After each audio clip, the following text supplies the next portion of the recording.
Hello friend, स्वागत है आपका अपने यूट्यूब चैनल मिशन रोजगार एकेडमी में। फ्रेंड्स, इस वीडियो में हम लोग राष्ट्रपति को देखेंगे, उसके इससे रिलेटेड सभी आर्टिकल्स और उसकी प्रक्रिया, चुनाव की प्रक्रिया, उनके निर्वाचन, सभी चीज़ों को हम डिटेल से देखेंगे। तो बने रहिए हमारे वीडियो के साथ। चलिए स्टार्ट करते हैं वीडियो को। तो आज का टॉपिक है राष्ट्रपति।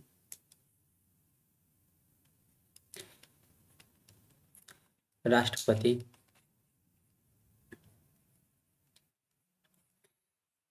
इंग्लिश होती है इसकी प्रेसिडेंट।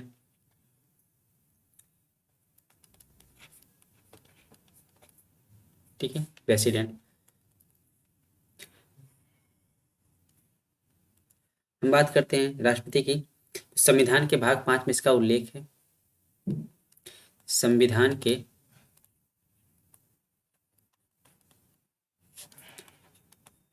भाग 5 में इसका उल्लेख है। ठीक है, और संविधान के भाग 5 में अनुच्छेद आर्टिकल 52 से 78। ठीक है, आर्टिकल 52 से 78 तक राष्ट्रपति का उल्लेख है। बात करते हैं 52 से 78 तक जिसमें राष्ट्रपति का उल्लेख है, उसको नाम क्या दिया गया है? तो संघ की कार्यपालिका का वर्णन है। संघ की कार्यपालिका।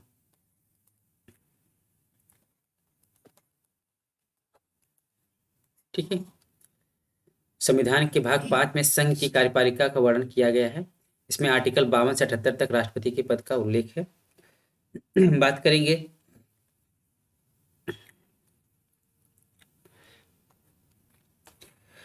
इसके अंतर्गत, हम राष्ट्रपति को देखेंगे। राष्ट्रपति, इसके बाद उपराष्ट्रपति को देखेंगे।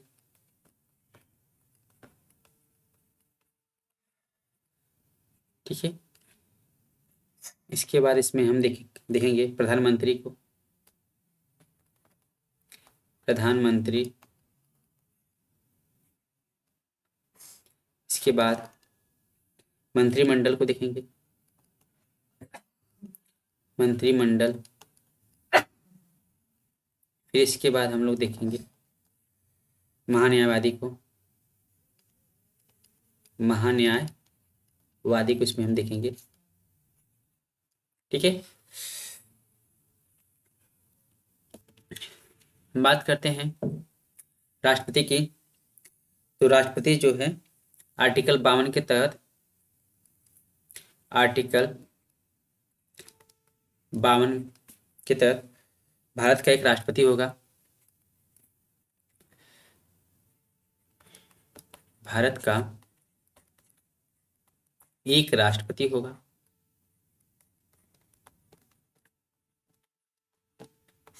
भारत का एक राष्ट्रपति होगा। ठीक है, यह हम कह सकते हैं आर्टिकल 52 में राष्ट्रपति का उल्लेख है। इसके बाद हम बात करते हैं राष्ट्रपति जो है राज्य प्रमुख होता है भारत का। भारत का राज्य प्रमुख होता है। ठीक है, राष्ट्रपति भारत का राज्य प्रमुख होता है। बात करते हैं, यह भारत का प्रथम नागरिक भी होता है। भारत का प्रथम नागरिक। ठीक है, भारत का प्रथम नागरिक किसे कहते हैं? तो राष्ट्रपति को भारत का प्रथम नागरिक कहते हैं।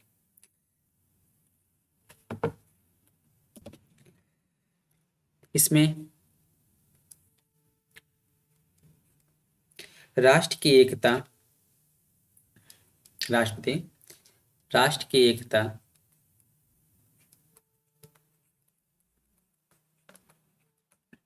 राष्ट्र की एकता, अखंडता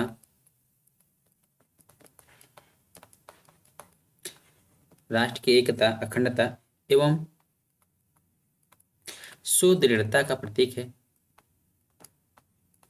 सुदृढ़ता का प्रतीक है।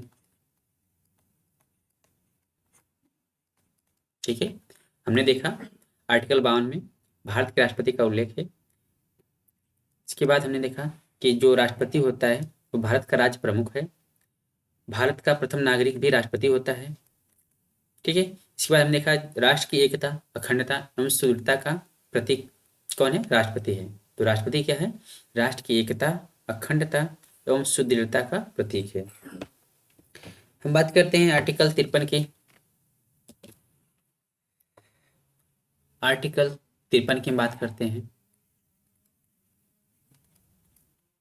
53 अनुच्छेद 53, इसमें कहा गया है संघ की समस्त कार्यपालिका शक्ति राष्ट्रपति में निहित होगी। संघ की समस्त कार्यपालिका शक्ति राष्ट्रपति में निहित होगी।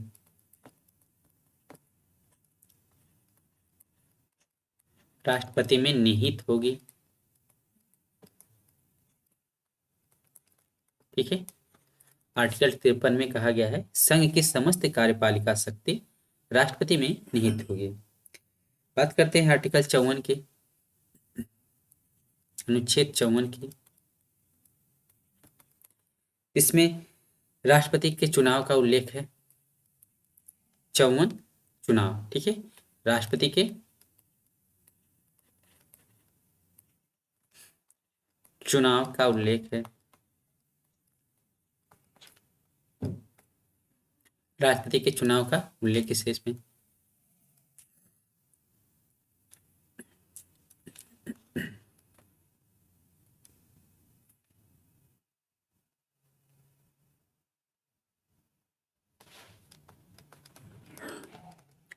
राष्ट्रीय चुनाव का उल्लेख है। ठीक है, इसके राष्ट्रपति का जो चुनाव होता है इसमें जो जनता होती है प्रत्यक्ष रूप से चुनाव नहीं करती है। ठीक है, राष्ट्रपति का चुनाव जनता द्वारा प्रत्यक्ष रूप से नहीं किया जाता है। तो बात करते हैं राष्ट्रपति का चुनाव कौन करता है? जनता प्रत्यक्ष रूप से नहीं चुनाव करती है, तो जनता द्वारा चुनी गई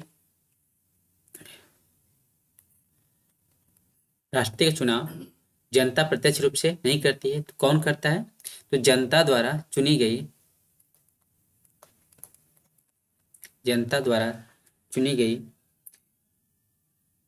जो निर्वाचक मंडल होते हैं।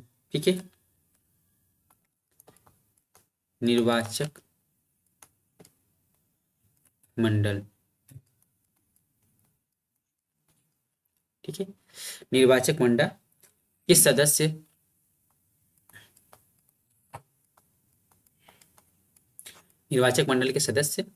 राष्ट्रपति का निर्वाचन करते हैं।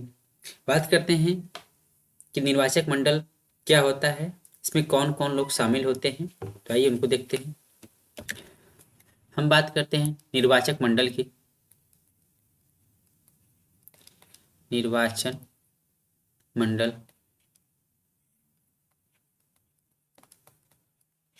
ठीक है, इसमें संसद के दोनों सदनों के निर्वाचित सदस्य होते हैं। संसद के दोनों सदनों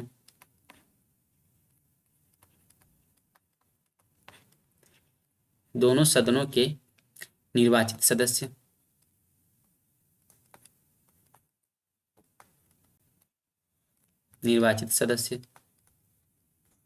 ठीक है, बात करते हैं संसद के दोनों सदन में कौन कौन होता है, तो लोकसभा प्लस राज्यसभा। ठीक है, संसद के दोनों सदनों के निर्वाचित सदस्य अर्थात लोकसभा और राज्यसभा के निर्वाचित सदस्य शामिल होते हैं। नेक्स्ट बात करते हैं राज्य विधानसभा के निर्वाचित सदस्य। राज्य विधानसभा के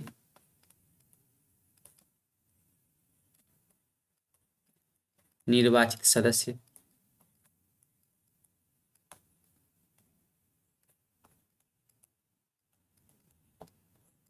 राज्य विधानसभा के निर्वाचित सदस्य। और इसमें निर्वाचक मंडल में और कौन शामिल होता है, तो केंद्र शासित प्रदेश अर्थात यूटी यूनियन टेरिटरी प्रदेश, दिल्ली केंद्र शासित प्रदेश दिल्ली व पुदुचेरी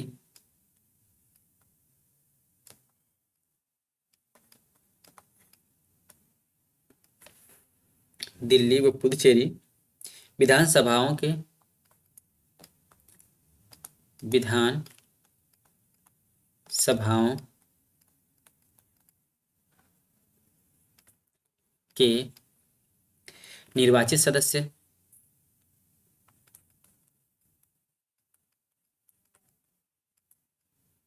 निर्वाचित सदस्य ठीक है। तो निर्वाचक मंडल किन किन लोगों से बनता है, संसद के दोनों सदनों के निर्वाचित सदस्य अर्थात लोकसभा और राज्यसभा के सदस्य, ठीक है, निर्वाचित सदस्य, और राज्य विधानसभा के निर्वाचित सदस्य, और यूनियन टेरिटरी अर्थात केंद्र शासित प्रदेशों दिल्ली और पुदुचेरी विधानसभाओं के निर्वाचित सदस्य निर्वाचक मंडल तैयार किया जाता है।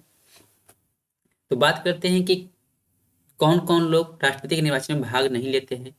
तो यहाँ से आप देख सकते हैं निर्वाचित सदस्य की बात यहाँ पर कर दिया है। निर्वाचित सदस्य तो जो मनोनीत होते हैं वह राष्ट्रपति के चुनाव में भाग नहीं लेते हैं। इसमें राज्य विधानसभा निर्वाचित सदस्य में भाग लेते हैं, लेकिन जो मनोनीत होते हैं और जो विधान परिषद है वो भाग नहीं लेंगे, ठीक है। और यहाँ पर विधान परिषद के सदस्य भाग नहीं लेंगे। तो देख लेते हैं कौन कौन लोग भाग नहीं लेते हैं।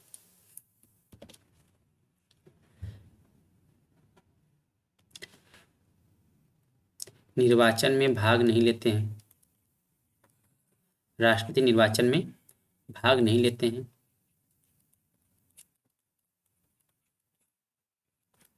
कौन कौन लोग भाग नहीं लेते हैं उनकी हम बात करते हैं। तो संसद के दोनों सदनों के मनोनीत सदस्य, संसद के दोनों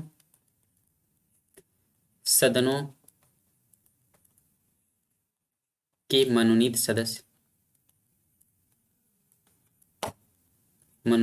सदस्य,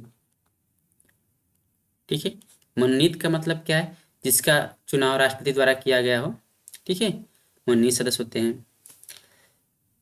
और कौन लोग भाग नहीं लेते हैं इसमें,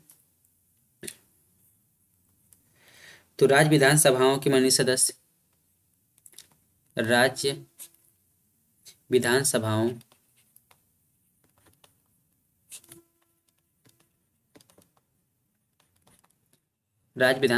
के मनोनीत सदस्य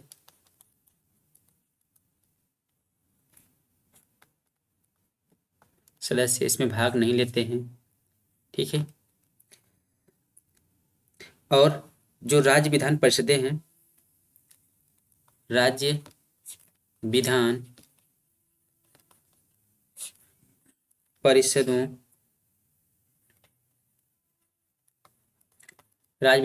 के सदस्य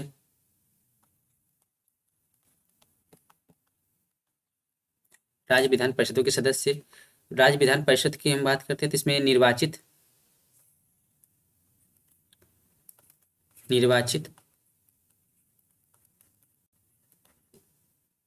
और मनोनीत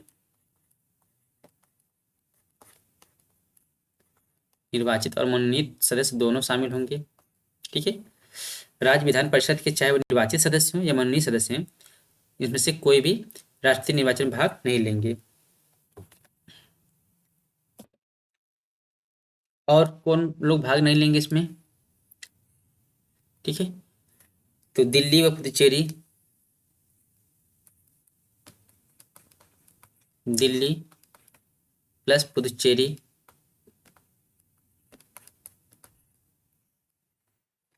विधानसभा के मनोनीत सदस्य, सभा के मनोनीत सदस्य, ठीक है, ये लोग इसमें भाग नहीं लेंगे। और कौन भाग नहीं लेता उसकी हम चर्चा करते हैं। कोई सभा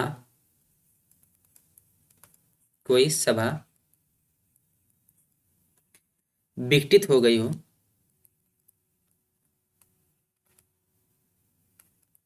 कोई सभा विघटित हो गई हो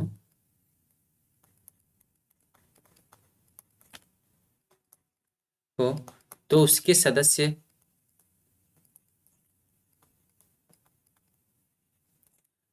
कोई सभा विघटित हो गई हो तो उसके सदस्य इसमें शामिल नहीं होंगे, भाग नहीं लेंगे, ठीक है। कोई सभा विघटित हो गई हो तो उसके सदस्य राष्ट्रीय निर्वाचन में भाग नहीं लेंगे। बात करते हैं तो इसमें से जब कि विघटित सभा का चुनाव विघटित सभा का चुनाव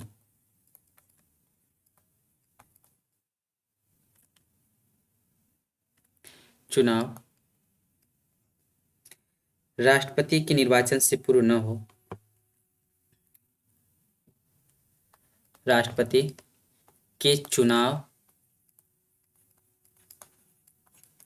से पूर्व न हो, ठीक है।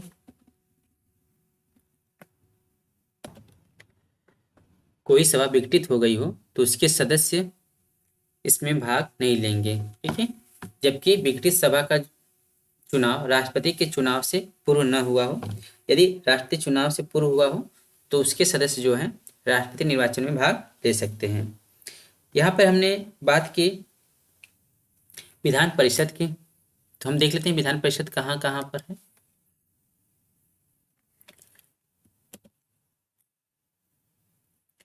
विधान परिषद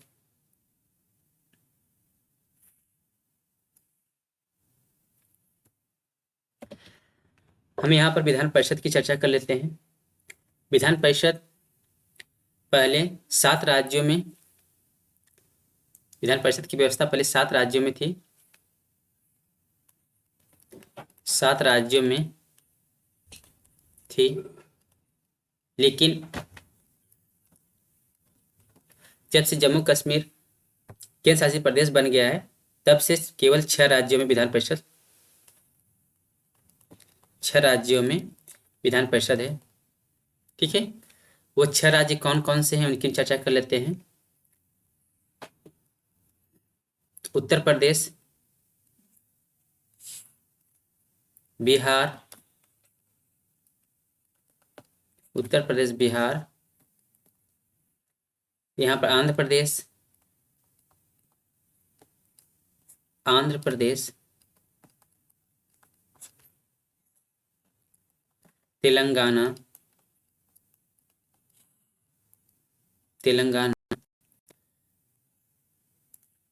और यहाँ महाराष्ट्र और कर्नाटक, ठीक है। बहुत सिंपल याद करने के लिए हम इसको मैप के द्वारा देख लेते हैं। हमने आपको बताया कि जो विधान परिषद है वो भारत के किन किन राज्यों में है। पहले तो 7 राज्यों में थी, लेकिन जब से यह जम्मू कश्मीर और लद्दाख केंद्र शासित प्रदेश बन गए हैं तो केवल अब 6 राज्यों में है। तो उन 6 राज्यों की हम चर्चा मैप के द्वारा करते हैं, कौन कौन से राज्यों में विधान परिषद व्यवस्था है। तो देखिए यहाँ पर उत्तर प्रदेश है, यहाँ पर इसका पड़ोसी राज्य क्या है, बिहार, यहाँ पर भी है उत्तर प्रदेश, बिहार। फिर आते हैं यहाँ पर आंध्र प्रदेश है, तो आंध्र प्रदेश से सटा हुआ कौन सा राज्य है, तेलंगाना, ठीक है। हम कह सकते हैं यहाँ पर उत्तर प्रदेश में विधान परिषद है, बिहार में है, फिर आंध्र प्रदेश, तेलंगाना। फिर आते हैं, बात करते हैं तेलंगाना से सटा हुआ कौन सा है, कर्नाटक है, तो कर्नाटक में विधान परिषद है। फिर इसके बाद महाराष्ट्र में है, ठीक है, यहाँ पर महाराष्ट्र में विधान परिषद है, ठीक है। आप याद कर सकते हैं उत्तर प्रदेश, बिहार, इसके बाद आंध्र प्रदेश, तेलंगाना, महाराष्ट्र, कर्नाटक, ये 6 राज्यों में विधान परिषद व्यवस्था है। चलिए आगे बात करते हैं। हम बात करते हैं राष्ट्रपति चुनाव में भाग लेने वाले जो विधायक होते हैं उनके मत का मूल्य कैसे निकालते हैं। तो एक विधायक के मत का मूल्य, एक विधायक के मत का मूल्य कैसे निकलता है। तो राज्य की कुल जनसंख्या, राज्य की कुल जनसंख्या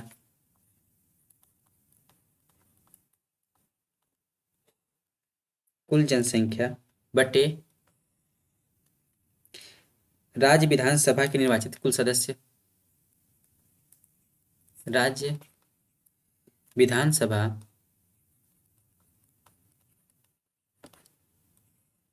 के निर्वाचित कुल सदस्य, निर्वाचित कुल सदस्य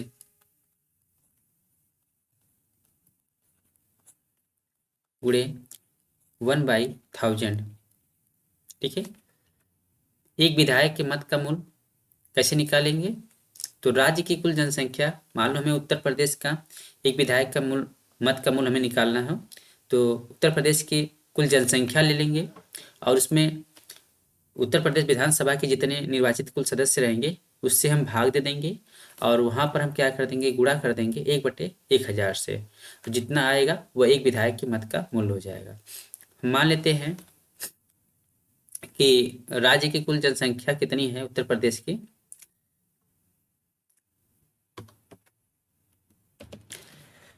यहाँ पर हम एग्जाम्पल के थ्रू में छोटा एग्जाम्पल लेते हैं क्योंकि राज्य की जनसंख्या बहुत ज़्यादा है, अमूमन 21 करोड़ के ऊपर है।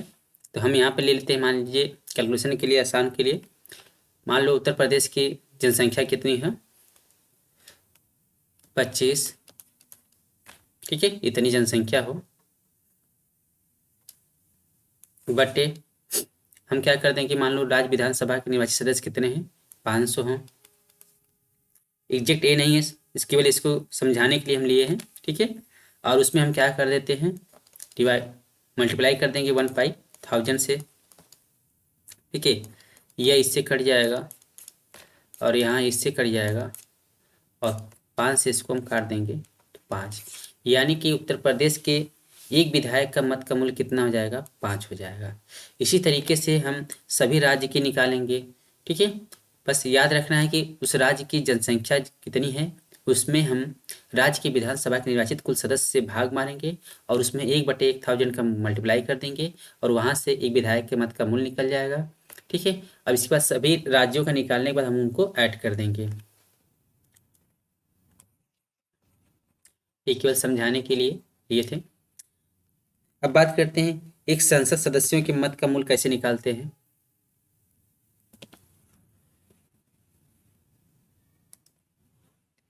एक संसद सदस्य के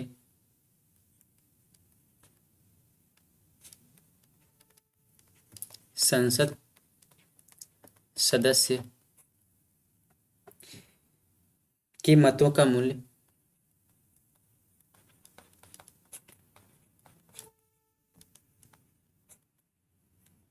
हम क्या करते हैं, इसमें सभी राज्यों के विधायकों, ठीक है, इसके ऊपर हमने जो निकाले हैं विधायक के मत का मूल्य निकाले हैं, तो उसी तरह से सभी राज्य का निकाल लेंगे, 2800 राज्य के। तो सभी राज्यों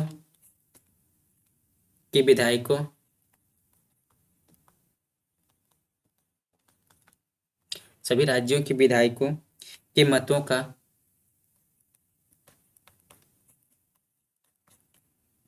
कुल मूल्य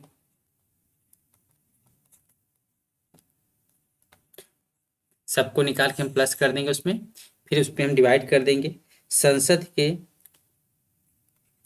मतलब लोकसभा और राज्यसभा, संसद के निर्वाचित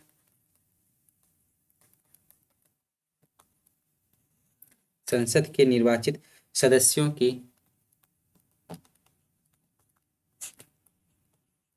कुल संख्या से कुल सदस्यों से हम क्या कर देंगे, भाग मार देंगे। तो जो आएगा हमारा वो हो जाएगा एक संसद सदस्य के मतों का मूल्य हो जाएगा। अब सभी वोटिंग होती है। यदि कुल मत का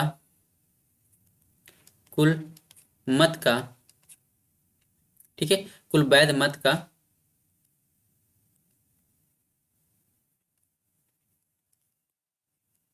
यदि कुल वैध मत का बटे 2+1 अर्थात 50% +1 अगर यह प्राप्त होता है किसी प्रत्याशी को, तो वहाँ पर उसको बहुमत मिल जाती है। यदि बहुमत नहीं मिलती है तो वहाँ पर उनके निर्वाचन में द्वितीय तरह के प्रक्रिया चलाई जाती है, जिससे वरीयता के क्रम का उसको आगे बात करेंगे कैसे वरीयता क्रम से वोटिंग होती है। ठीक है, उस प्रोसेस में सेकेंड विधि चलती है। तो चलिए आगे बात करते हैं। हम बात करते हैं आर्टिकल 55 की। आर्टिकल 55 के अनुच्छेद 55, इसमें राष्ट्रपति के चुनाव का तरीका है। राष्ट्रपति के चुनाव का तरीका है। ठीक है, किस प्रोसेस से राष्ट्रपति का चुनाव कराया जाता है उसकी यहाँ पर चर्चा होती है आर्टिकल 55 के। कैसे होता है ये वोटिंग, आइए हम उसकी चर्चा करते हैं। पहले तो जो उम्मीदवार होते हैं, ठीक है, वे 15,000 रुपये की जमानत राशि आरबीआई में जमा करते हैं। यदि कुल मत का 1/6 भाग प्राप्त नहीं होता है, 1/6,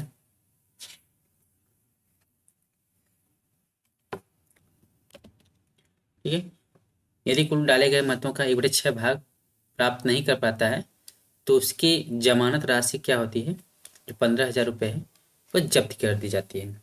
ठीक है, पहला प्रोसेस क्या है, जितने उम्मीदवार रहेंगे उनको 15,000 रुपये आरबीआई में जमानत राशि के तौर पर जमा करना पड़ेगा। यदि कुल डाले गए मत का 1/6 भाग प्राप्त नहीं कर पाते हैं तो उनकी यह जमानत राशि क्या होती है, जब्त कर दी जाती है। ठीक है, अब बात करते हैं राष्ट्रपति का चुनाव कैसे होता है। मान लो 4 उम्मीदवार हम ले लेते हैं, ए, बी, सी और डी। ये 4 उम्मीदवार राष्ट्रपति चुनाव के लिए नामांकन करते हैं। ठीक है, और जो निर्वाचक मंडल होता है, इनको वरीयता के क्रम में एक बैलेट पेपर होता है, उस पर उनको वरीयता का क्रम निर्धारित करता है। मान लो कोई व्यक्ति गया यक्स और वह चाहता है कि हम वरीयता के क्रम में ए को प्रथम पर रखें, ठीक है, सी को द्वितीय पर रखें और इनको थर्ड पर और बी को फोर्थ पर रखें। फिर मान लो कोई गया वाई व्यक्ति, उसने अपनी वरीयता का क्रम कैसे निरूपित किया, उसने कहा नहीं हम बी को पहले पर रखेंगे और सी को हम चौथे पर रखेंगे और इन लोग को हम दूसरे और तीसरे पर रखेंगे। कोई गया जेड व्यक्ति गया, ठीक है, जेड व्यक्ति गया, वह क्या कर रहा है कि नहीं हम एक वरीयता क्रम में देंगे, फिर यहाँ पे 2 देंगे, यहाँ पे 4, यहाँ पे 3। ठीक है, इस तरीके से ये लोग वरीयता क्रम दे दिए। फिर मान लो कोई गया पी व्यक्ति,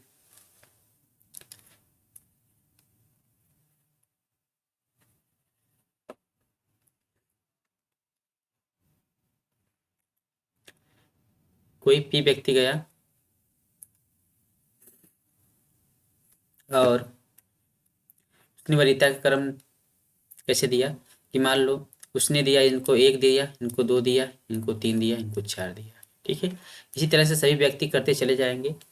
यदि कुल डाले गए मत का 50% +1 50% प्लस 1 कोई व्यक्ति पा जाता है, कोई उम्मीदवार मान लो ए जो है 50% प्लस 1 मतलब 51% पा जाता है, तो उनको बहुमत मिल जाती है, उनको राष्ट्रपति बना दिया जाता है।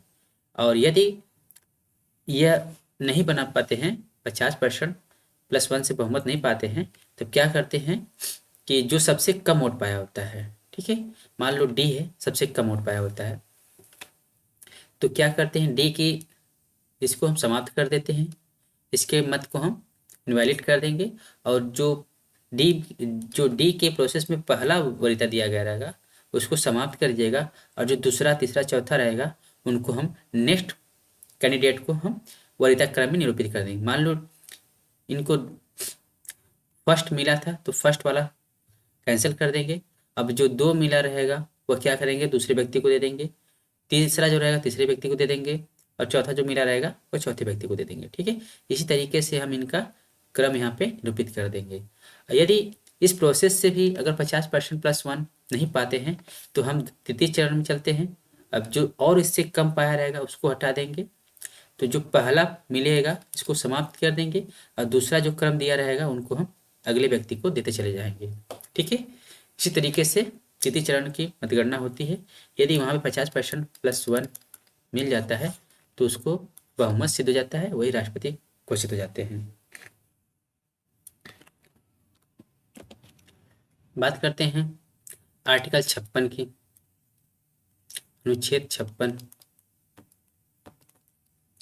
इसमें राष्ट्रपति का कार्यकाल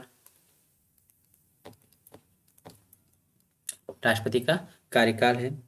तो राष्ट्रपति का कार्यकाल कितने वर्ष का होता है, 5 वर्ष का होता है, ठीक है। उनकी आयु सीमा कोई निर्धारित नहीं की गई है, और कहा गया है कि वो जब तक चाहे वो राष्ट्रपति बन सकते हैं, ठीक है। आर्टिकल 57 के तहत वह आर्टिकल 57 में कहा गया है राष्ट्रपति पुनर्निर्वाचन के लिए अर्हत है।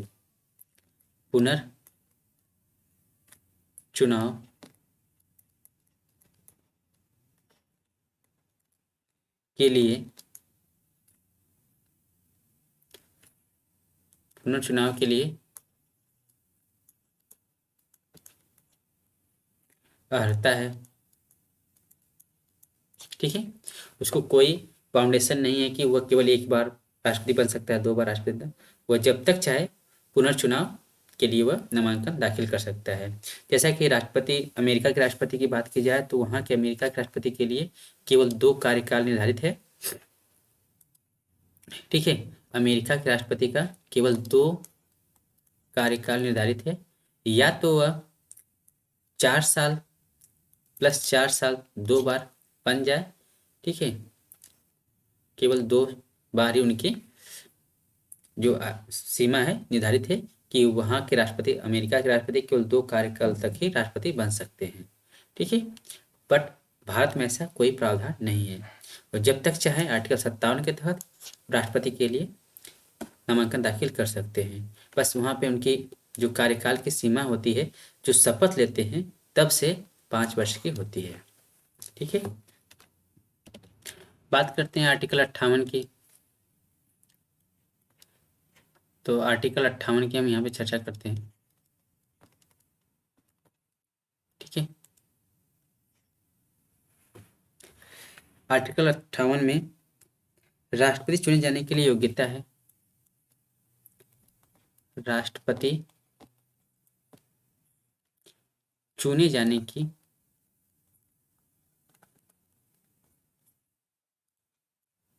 योग्यता है।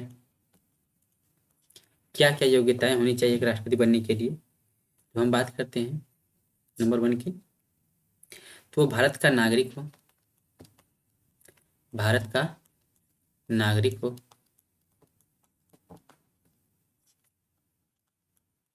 ठीक है। न्यूनतम आयु सीमा 35 वर्ष हो।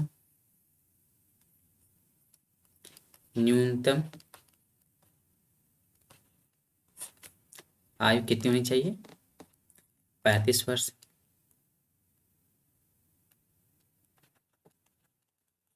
न्यूनतम आयु 35 वर्ष होनी चाहिए।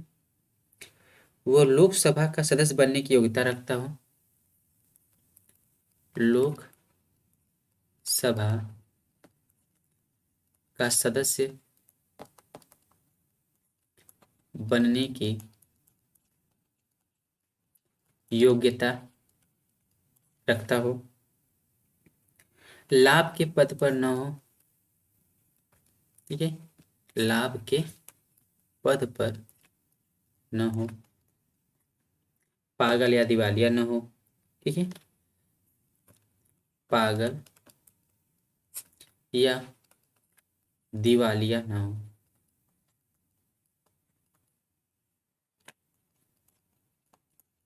ठीक है, तो वो राष्ट्रपति के लिए उम्मीदवार घोषित हो सकता है। ठीक है, क्या क्या, भारत का नागरिक हो, न्यूनतम आयु 35 वर्ष होनी चाहिए, लोकसभा का सदस्य बनने की योग्यता रखता हो, लाभ के पद पर न हो, पागल या दिवालिया न हो। लोकसभा के सदस्य पढ़ा लिखा होना चाहिए और उसके क्या होनी चाहिए, 25 वर्ष आयु। ठीक है, तो लाभ के पद पर न हो, उसको कोई, जैसे लाभ का पद क्या है, इसको आगे हम डिफाइन करेंगे। ठीक है, और इसकी प्रोसेस क्या है, राष्ट्रपति के नामांकन के लिए नामांकन के लिए 50 प्रस्तावक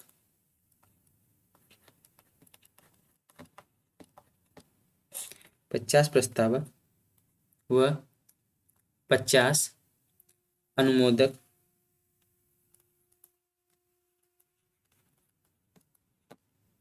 50 प्रस्तावक वो 50 अनुमोदक होने चाहिए।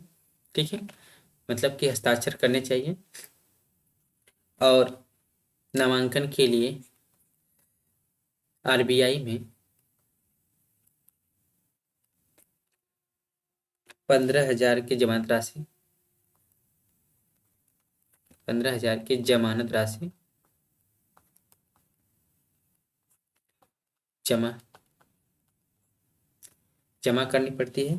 ठीक है, ये पहले राशि जो थी 1997 1997 से पहले यह राशि जो 15,000 है, 2,500 थी। ठीक है, उसके पहले कोई भी जमानत राशि नहीं होती थी, लेकिन 1997 के पहले क्या थी इसकी, 1997 से 10 2010 तक 1997 से 2010 तक 2,500 थी।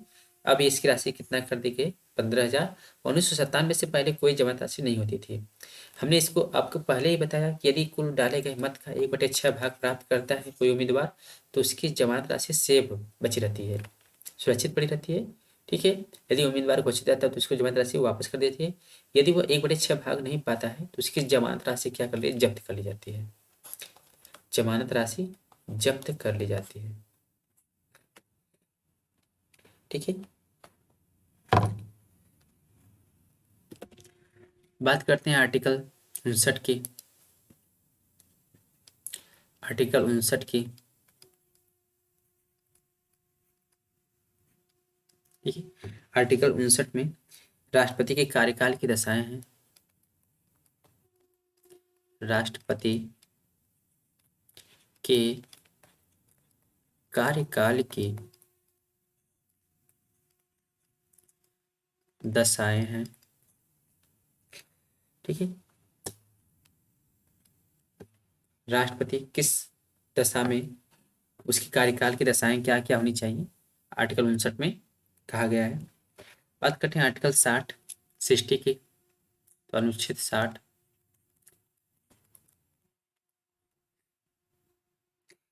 इसमें राष्ट्रपति का शपथ ग्रहण है। राष्ट्रपति का शपथ ग्रहण है। ठीक है, इसमें शपथ क्या लेता है राष्ट्रपति, मैं, ठीक है, शपथ क्या लेते हैं, मैं श्रद्धा पूर्वक राष्ट्रपति पद का कार्यपालन करूंगा। राष्ट्रपति पद का कार्यपालन करूँगा मैं संविधान और विधि का परीक्षण, संविधान और विधि का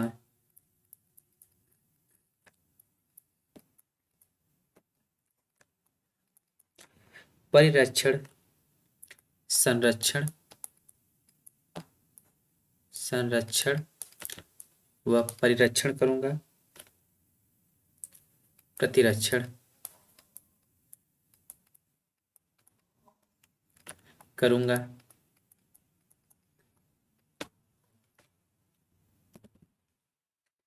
और नेक्स्ट,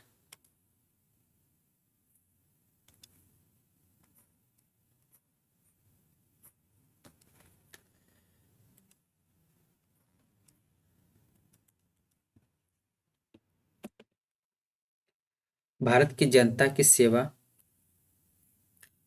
भारत की जनता की सेवा और कल्याण के लिए तत्पर, हमेशा तत्पर रहूंगा। जनता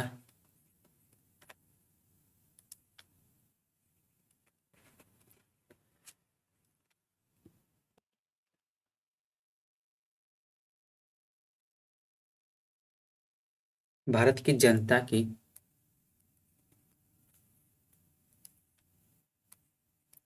सॉरी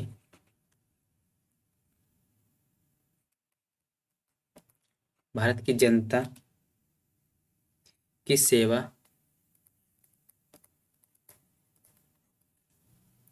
और कल्याण के लिए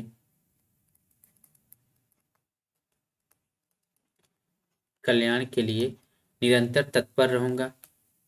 ठीक है, यह राष्ट्रपति अपने शपथ में लेता है कि मैं श्रद्धापूर्वक राष्ट्रपति पद का कार्य पालन करूंगा, संविधान और विधि का संरक्षण व प्रतिरक्षण करूंगा, भारत की जनता की सेवा और कल्याण के लिए हमेशा तत्पर रहूंगा। ये अपने शपथ ग्रहण में शपथ के तौर पे लेते हैं। और उनको शपथ कौन दिलाता है? तो शपथ सुप्रीम कोर्ट के मुख्य न्यायाधीश दिलाते हैं। सुप्रीम कोर्ट के मुख्य न्यायाधीश